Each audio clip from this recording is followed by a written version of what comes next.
In this video, we're going to take a look at the bevel tool. I'm going to focus in on this fence section here, and we want to look at the very top of it. So we'll zoom up to it here. This section here, I want to round it off instead of having it be this flat top. So to do so, we'll ultimately be adding a bevel, but first I'm going to get rid of some of this extra geometry that will get in the way of my bevel. So I'm going to select all of those edges there and choose Delete on the keyboard to get rid of them. And that's going to leave me with some n-gons there. I'll switch over to my modeling toolkit. And if you don't have that tab down there, you can just hit this icon right here. That'll bring up your toolkit. And we'll go to Target Weld and switch to Vertex. And we'll just weld these vertices to the corners to get rid of those n-gons. And we'll just repeat that all the way around our surface. That gets rid of that. And I'm going to switch to Edge here, and let's select these two edges. And we're going along the center there. So I'm going to select these two edges, and let's lift these up a bit. Let's raise them up to here.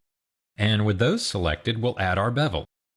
I'm going to choose Edit Mesh, Edge, and go to Bevel. And we'll just use our standard default tool options here and then make changes through the channel box.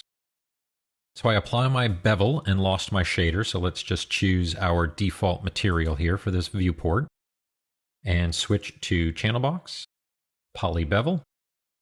And now I'm going to add some segments here. Let's go ahead and add 6 segments, and you can see we get a nice rounded top to that now. But I want it to be bigger. I want it to come all the way down to either end here. So it just rounds that off and doesn't come to quite a cone like it currently is. So we're going to go to Fraction here and middle mouse and drag. And you can see that will drop that down or raise it up, and we can affect how that bevel fits within that surface. So that creates a nice rounded section there. And let's jump on down to this piece here, and we're going to add a bevel to it. Currently, we have very sharp edges on this particular piece of geometry. So we're going to add a bevel to make those look a bit smoother. I'll go to Edge, double click to grab the entire row, and we got to do this 4 times here. We grab all of the loops going around or extending across the entire surface. And we'll go to Edit Mesh, choose Bevel. Now that adds that division there. But let's add a couple extra. Let's see, let's bring this up to, we'll try 4. And again, go to Fraction, and we can raise that up a bit to create that smoothness. So the larger that fraction is, the wider that smoothness will affect. And let's soften those normals. There we go. And so now I have a nice smooth or soft rounded edge instead of that hard edge that we started with. Now we have another use here for our bevel. We can actually create some things to be a bit more intricate. I'm going to go down to the bottom of the post, and we'll go to Edge, double click and get that whole loop there.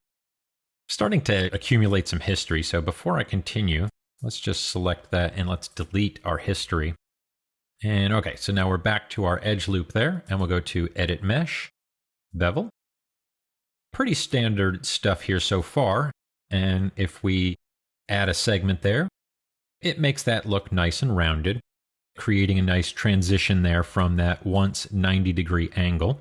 We could add more segments to make that look a bit more rounded. But I'm going to leave that at 4. And then what we can do is change this attribute right here, this auto fit. I'm going to take auto fit and turn it off. And that will then open up my ability to use roundness. And now if I take that roundness into a negative value, we get a different design there where it's actually pushing the bevel into the surface. And that's what that auto fit allows us to do. We can also take that roundness and extend it past the 0.5 value.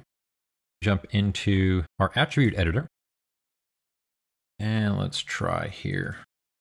And I'm just going to push that up there. And really what we need to see, there we go, is if we turn on our legacy attribute here, then we push that out. Let's go to an extreme here. There we go. we can exceed that roundness and get more of like a piping decoration that could go around the base of our post. And we can do that here with the roundness value, either pushing it in or pulling it out.